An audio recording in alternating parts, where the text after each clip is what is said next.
오늘 우리에게 주신 말씀은 사무엘상 18장 10절부터 16절까지 보고 있습니다. 우리가 사무엘상 강의 계속하고 있는데 강의하는 동안에 여러분들 사무엘상에 대해서 깊이 이해하고 또 사무엘상에 대한 눈을 열 수 있는 그런 기회가 되기 원합니다. 사무엘상 18장 10절부터 16절 말씀 우리 함께 같이 보겠습니다. 그 이튿날 하나님께서 부르시는 악령이 사울에게 힘있게 내리매 그가 집안에서 정신없이 떠들어대므로 다윗이 평일과 같이 손으로 수금을 타는데 그때 사울의 손에 창이 있는지라 그가 스스로 이르기를 내가 다윗을 벽에 박으리라 하고 사울이 그 창을 던졌으나 다윗이 그의 앞에서 2번 피하였다. 여호와께서 사울을 떠나 다윗과 함께 계시므로 사울이 그를 두려워한지라.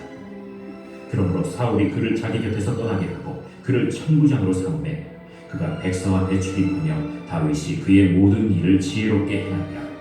여호와께서 그와 함께 계시니라. 사울은 다윗이 크게 지혜롭게 행함을 보고 그를 두려워하였으나 온 이스라엘과 유다는 다윗을 사랑하였으니 그가 자기들 앞에 출입하기 때문이었더라.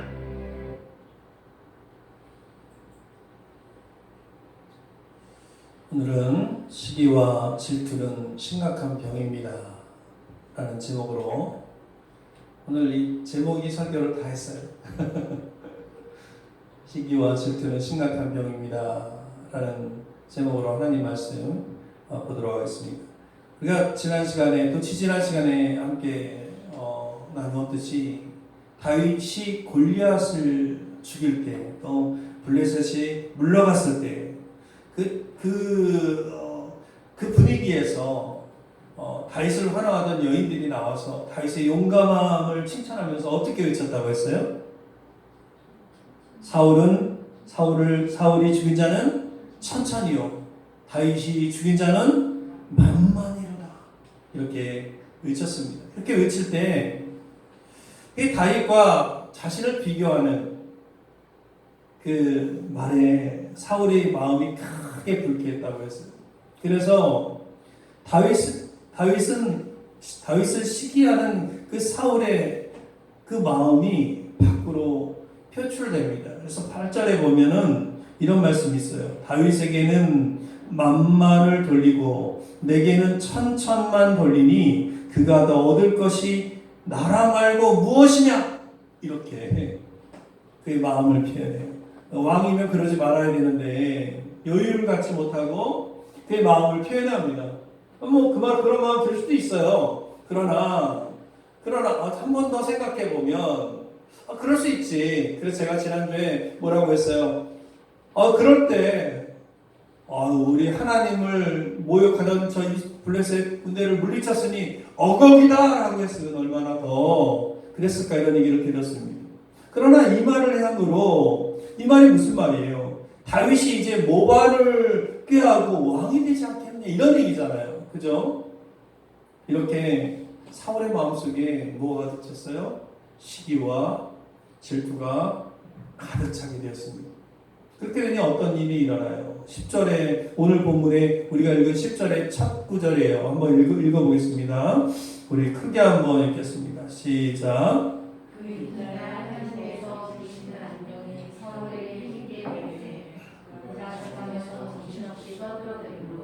사울이 다윗에 대해서 질투하고 시기하는 마음에서 그 악의를 품었던 그 다음날 다시 뭐가 찾아와요? 악령이 찾아옵니다.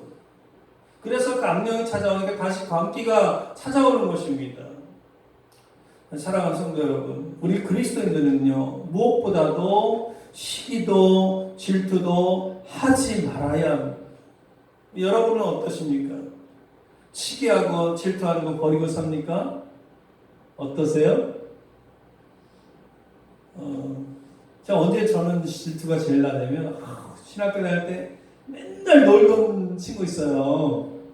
PC방 가가지고 맨날 그냥 게임이나 우리 때 스타크래프트 했는데 저는 스타크래프트 못합니다. 근데 맨날 스타크래프트 하는 친구가 좀 큰 게 나거든요. 질투가 나요. 제가 이 설교가 지금 유튜브로 올라가면 누군지 뻔히 알 텐데 이거 큰일 났네요. 여러분 어떠세요? 버리고 삽니까? 대개는 내 자식이, 내 자녀가 못났다고 생각하면 다른 집 자녀하고 비교를 합니다. 그래서 다른 자식이 더 잘나서 잘 돼서 또 이렇게 있으면 축하하기보다는 뭐래요? 질투와 시기를 하게 돼요. 우리 성도님들은 안 그러시겠지만 많이들 그렇게 하거든요. 내 자식은 그렇지 못한데 남의 자식이 그러면 속상할 수 있잖아요. 그죠? 속이 상하죠. 그래서 괜히 잘하는데도 시기해서 질투해서 이상한 말을 하는 거죠. 사람이기에 다른 사람과 비교가 되면 시기하는 마음이 들 수는 있어요. 그러나 그럼에도 우리 그리스도인들은 시기하거나 질투해서는 안 된다는 거죠. 아멘? 여러분 자녀를 키우는 부모는 보통 요즘에 유행하는 말이 있어요. 그 말을 꼭 기억해야 돼요. 그런 말이 있어요. 좀 재밌는 말인데 한번 따라 보겠습니다. 잘난 자식은 남의 자식이고 따라 보겠습니다. 잘난 자식은 남의 자식이고 못난 자식이 내 자식이다. 이게 요즘에 유행하는 말인데 안타깝게도 이게 현실인 경우가 많습니다. 모두 다 그렇지는 않지만 여러분 잘난 자식은 외국 가 살아요. 잘난 자식은요 저 서울 가 살아요. 서울 가 살아요. 부모님 보러 잘 오지도 않아요.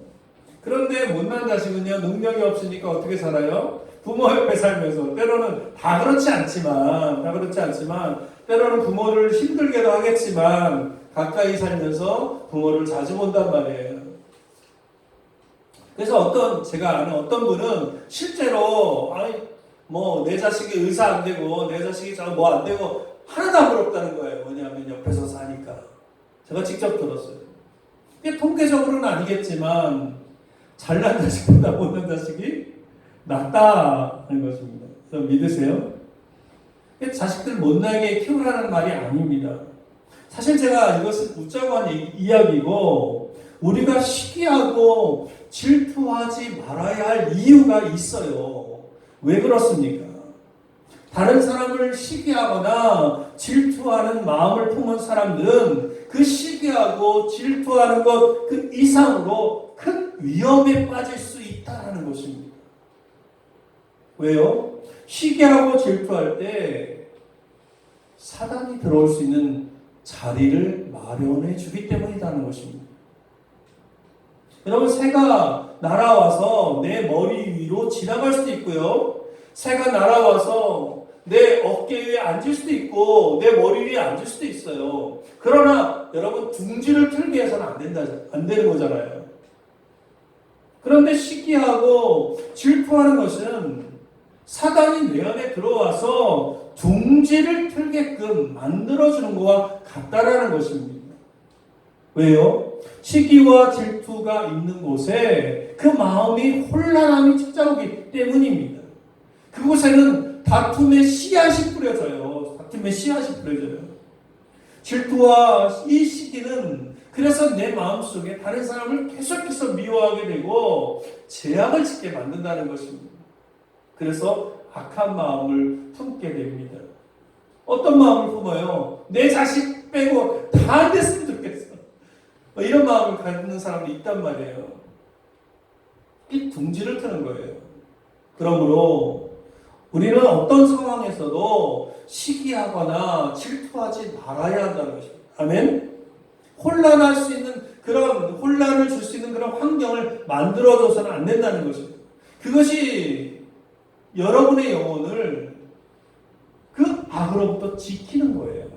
그 길입니다. 여러분의 영혼을 그 악으로부터 보호하는 길이라는 것입니다. 여러분 사울의 시기와 질투는 어디서 시작됐어요? 이 사울의 시기와 질투는요 모두 다 잘된 상황에서 시작된 거예요. 그죠? 블레셋이 물러갔고 골리앗도 죽였어요. 그 잘된 곳에서 비교가 시작되는 거예요. 여러분 기억해야 돼요. 모든 것이 안 되는 곳에서 시기와 질투가 시작되는 게 아니에요. 잘 되는 곳에서 질투가 시작되는 거예요. 시기가 시작되는 거예요. 모두 안 되면 질투하지 않아요. 그냥 동정합니다. 그냥 동정합니다. 모두 잘 되더라도 내가 더 잘 되는 것을 바라는 게 사람의 성정이긴 합니다. 내가 다른 사람보다 부족하다 생각하면 거기서 시기와 질투가 시작되는 거예요. 여러분, 사촌이 땅을 샀는데 왜 배가 아파요? 왜 배가 아파요? 그 땅이 내 땅이 아니잖아요. 그죠? 내 땅이 아니잖아요. 그 질투심 때문에 미움을 갖게 되고 결국에는 사울처럼 죽이고 싶은 생각까지 드는 거예요. 그래서 질투가 계속되고 시기가 계속되면 비참하게 끝나는 거예요. 여러분, 질투심이 강한 사람은요, 현실 감각을 잃어버리고 망상에 빠지게 되는 것입니다. 사울도 현실을 바라보지 못하고 결국 어떻게 됩니까? 지금 이 말씀처럼 그가 집안에서 정신없이 떠들어대므로 정신없이 떠들게 되는 거예요. 그의 영혼이 피폐해지는 거예요. 예수님이 어떤 말씀을 하셨냐면, 저희 말씀을 찾아봤는데 누가복음 11장 말씀이에요. 더러운 귀신이 사람에게서 나갔을 때에 물 없는 곳으로 다니며 쉬기를 구하되 얻지 못하고 이에 이르되 내가 나온 네 집으로 돌아가리라 하고 가서 보니 그 집이 청소되고 수리되었거늘. 빨간색 글씨 한번 읽겠습니다. 시작. 이에 가서 저보다 더 악한 귀신이 목을 데리고 들어가서 거하니 그 사람의 나중 형편이 저보다 더 심하게 되느니라. 예수님은 우리에게 이 말씀을 통해서 우리에게 마귀가 다시 들어올 수 있는 자리를 마련해 주지 말라라고 말씀하시는 거예요. 이처럼 마귀에게 다시 들어올 수 있는 자리를 마련해 주면 어떻게 돼요? 이 말씀처럼 그 사람의 나중 형편이 전보다 더 심하게 되느니라. 다시 들어와서 그의 영혼이 더 피폐해지는 것입니다. 그러니까 사울의 영혼은 첫 번째 악령이 들었을 때보다 그 이전보다 더 피폐해졌어요. 우리는 이 교훈을 잊으면 안 된다는 것입니다. 그러므로 시기하거나 질투하지 않고 피폐해지는 영혼이 되기 위해서 미연에 방지할 수 있는 그 은혜가 우리 모두에게 임하기를 우리는 날마다 구하고 찾고, 그리고 그 시기와 질투가 우리 가운데 자리 잡지 않도록 노력해야 할 것입니다. 아멘. 여러분, 악령이 다시 드니까 다윗이 수금을 탑니다. 다윗은 지금 이제 군대의 장입니다. 자, 지위가 올라갔죠? 그럼에도 불구하고 그는 순종합니다. 겸손한 사람입니다. 사울이 다윗을 옆에 두고 수금을 타게 하는 것은 다른 신하들의 권위도 있었겠지만 다윗이 왕이 되는 것이, 모반을 깨하는 것이 두려워서 다윗을 다시 옆에다 두려고 하는 것입니다. 그런데 악령에 사로잡힌 사울은 옆에 두고도 자신의 통제력을 잃어요. 난폭해져요. 스스로 감정을 조절할 수 없고 의지를 가지고 멈출 수 없어요. 감정도 조절 못하고 의지를 멈출 수 없게 돼요. 그냥 괜찮다가도 갑자기 분노를 막 하는 거예요. 그래서 이처럼 시기와 질투는요, 사람으로 하여금 통제력을 잃게 만들어요. 오늘 본문의 10절, 11절 말씀 한번 볼까요? 우리 한번 크게 읽어보겠습니다. 10절, 11절 시작.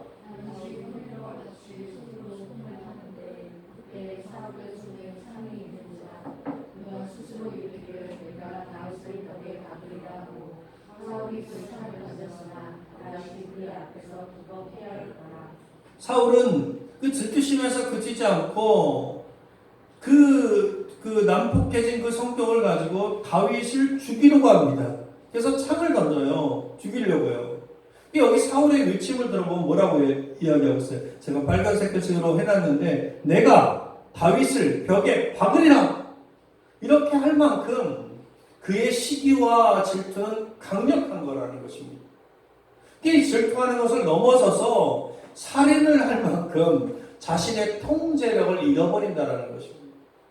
그래서 사울은요, 그의 마음속에 있었던 그 은혜를 잊어버려요. 그 은혜가 뭐였어요? 다윗이 골리앗을 이겼을 때 가졌던 그 고마운 마음. 그걸 잃어버립니다. 시기심과 질투심에 빠지니까 자신을 위기에서 건져준 그 다윗을 온전히 바라보지 못합니다. 은혜를 잃어버려요. 그 은혜를 잃어버리고 미움이 늘다 보니 미움이 살인이 되는 거예요. 여러분, 나라를 세운 지난날의 공적은 다 잊어버립니다. 이 악령에 사로잡힌 사울은 자신의 통제력을 잃어요. 그래서 창을 던지는 거예요. 다행히 다윗은 2번이나 날아오는 그 창을 피합니다. 물론 나중에도 이와 같은 일이 반복되는데 19장 10절에 보면 제가 읽어드릴게요. 사울이 단창으로 다윗을 벽에 박으려 하였으나 그는 사울의 앞을 피하고 사울의 창은 벽에 박힌지라 다윗이 그 밤에 도피함에 이렇게 이야기하고 있어요. 오늘 우리가 읽은 본문이 아니죠? 앞으로 일어날 일인데 거기서도 던져요. 그러나 다윗은 피했어요. 이 사울의 말도 안 되는 이 행동에 다윗은 어떻게 행동합니까? 다윗은 창을 다시 잡아서 사울에게 던지지 않고 어떻게 해요? 피합니다. 여러분, 다윗도 억울하지 않겠어요? 얼마나 억울해요. 블레셋도 멀리 찾고 공도 세웠고 수금도 타서 악령도 쫓아냈고, 근데 이렇게 나오는 건, 사울이 이렇게 나오는 건 말도 안 되잖아요. 그죠? 정당하지 않잖아요.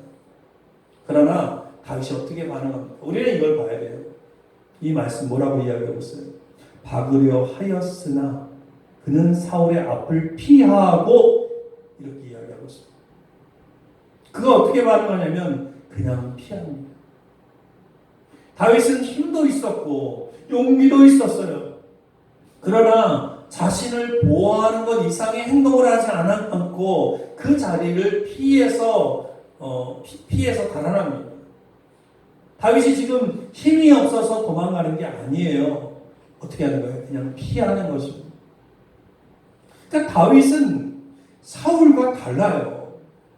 자신을 죽이려 하지만 그가 왜 그 자리를 피합니까? 사울이 왕인 것을 알았어요. 하나님이 기름 부어 세우신 왕이라는 것, 그리고 그 당대의 선지자였던 사무엘이 기름 부어서 세우는 왕이라는 것을 다윗은 알았어요. 그래서 그냥 피해요. 이것이 다윗의 겸손함입니다.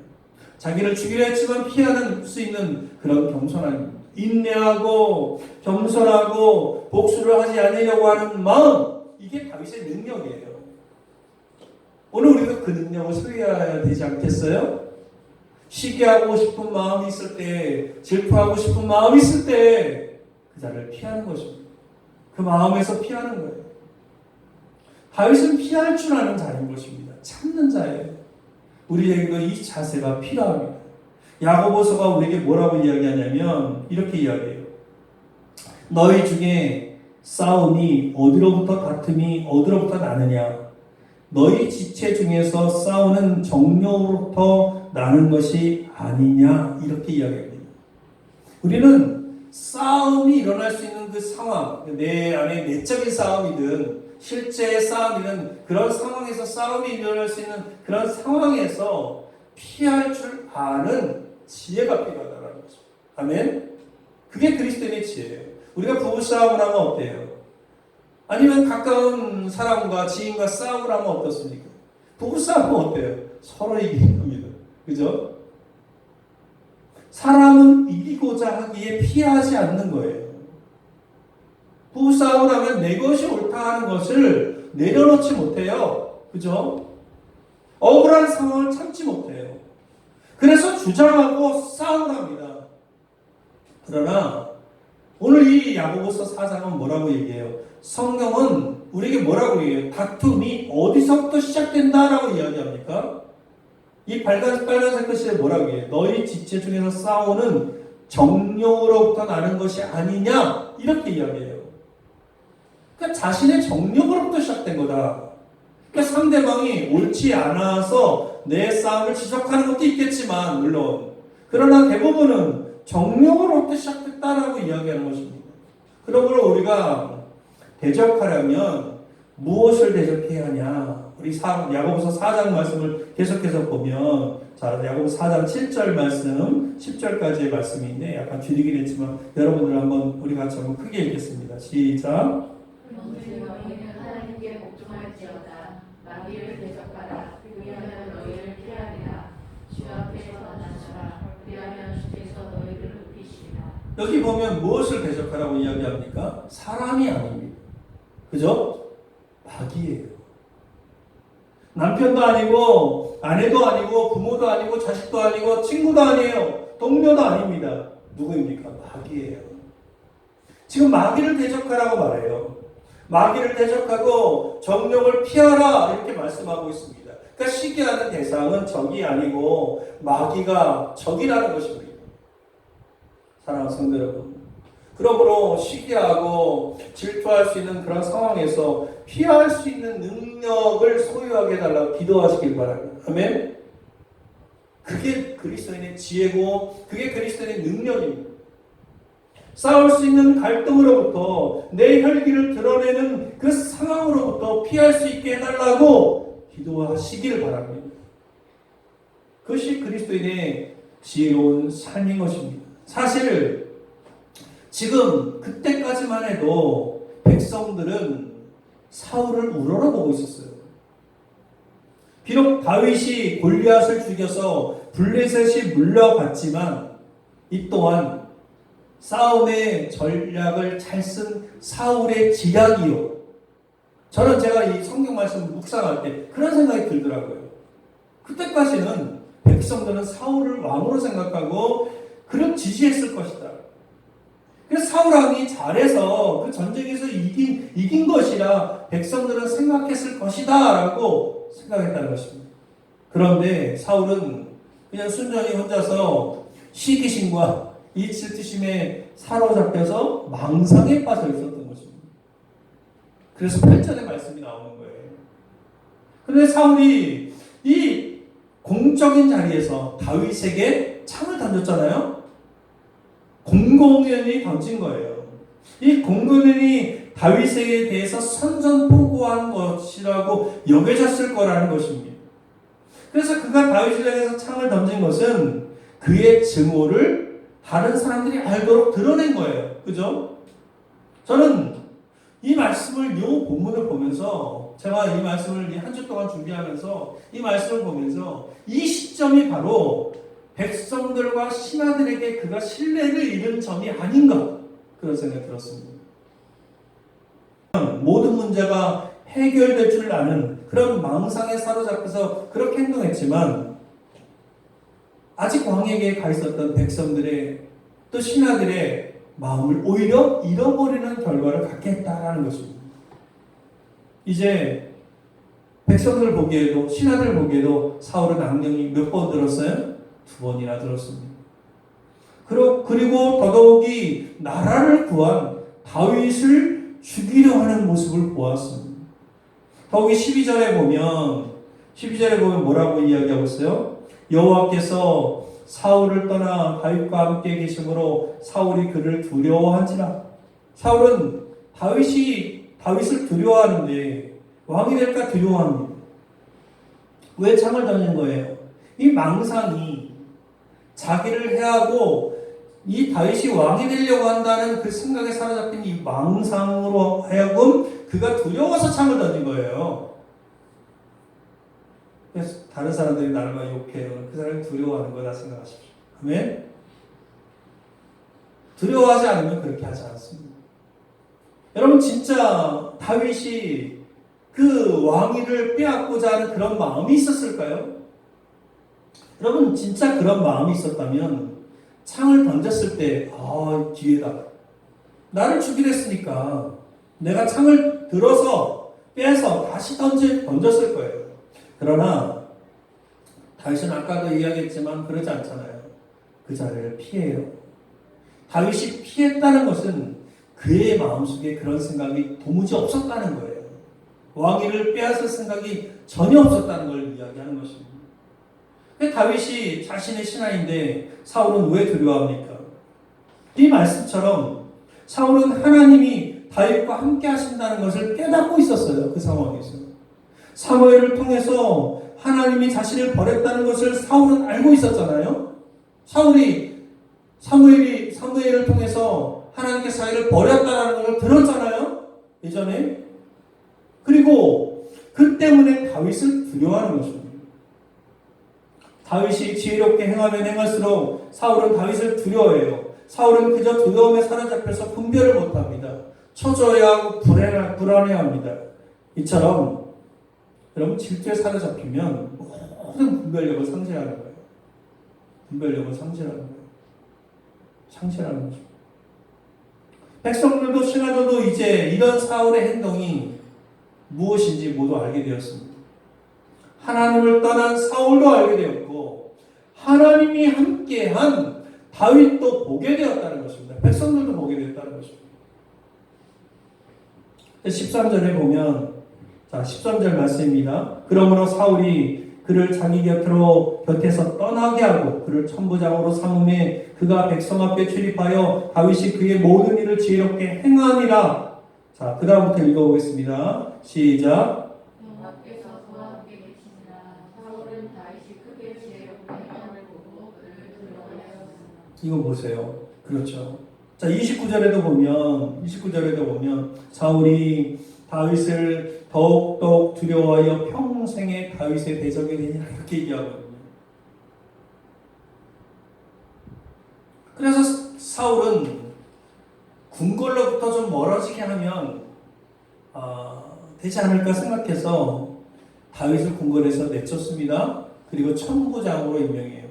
다윗이 좋아서 그렇게 한 게 아니에요. 그렇게 한 이유는 딱 두 가지입니다. 제가 묵상해 볼 때 딱 두 가지더라고요. 또 다른 이유도 있을 거예요. 근데 제가 생각할 때 두 가지더라고요. 첫 번째는 궁궐에 두면 신하들이 그 다윗을 추대할까봐, 추앙할까봐, 추앙이라는 말이 많이 쓰이는데, 추앙할까봐. 두 번째는 다윗을 백성에 보내서 그 백성으로 하여금 신임을 잃도록 할 기회를 주려고 했던 거 아니었나. 하지만 이 사울의 계략도 좋지 못한 계략이었다라는 것입니다.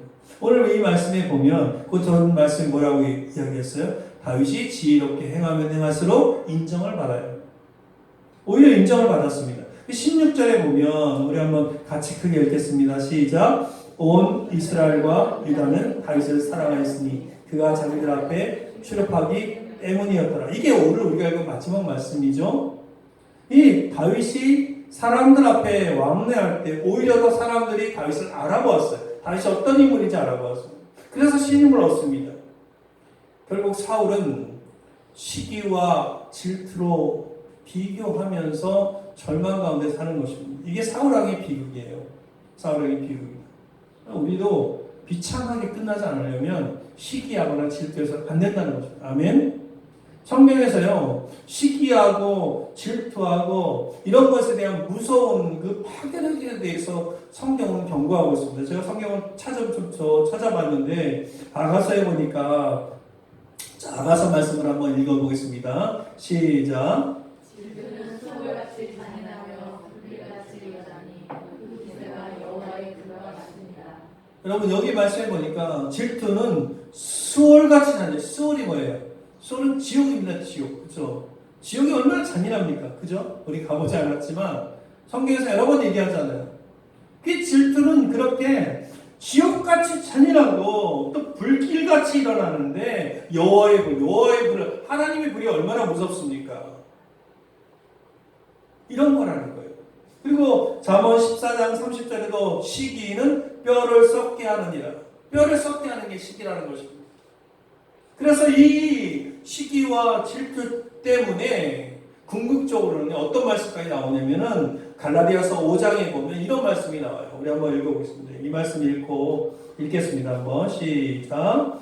죄의 분명하니 모든 분명과 더러운 것과 후색과 무서운 소리와 주술과 원수 맺는 것과 분쟁과 시기와 분냄과 당짓는 것과 분열함과 이단과 투기와 술 취함과 방탕함과 또 그와 같은 것들이라. 전에 너희에게 경계한 것과 같이 경계하노니 이런 일을 하는 자들은 하나님의 나라를 유업으로 받지 못할 것입니다. 뭐라고 이야기하는 거예요? 시기하는 것, 질투하고 분내고 분쟁하는 것 때문에 하나님 나라를 못 간다. 천국 못 간다라는 거예요. 천국 못 간다. 이게 단순한 문제가 아니라는 거죠. 비참하게 끝날 수 있고 위험에 빠질 수 있는 거라는 것입니다. 저와 여러분들과 말씀 나눌 때 우리가 뭐 축복받자 잘되자 이런 얘기하고자 여기 모인 게 아니라 하나님 말씀이 무엇이냐 이걸 깨닫기를 소망합니다. 시기와 질투가 나를 파괴할 수 있다는 거, 내 영혼을 무너뜨릴 수 있다는 거 오늘 우리에게 경고하는 거예요. 그래서 사도 베드로는요, 베드로전서에서 뭐라고 이야기하냐면 우리 마지막 말씀인데요, 우리 같이 한번 읽고 마칠 텐데요, 크게 읽겠습니다. 시작. 시기와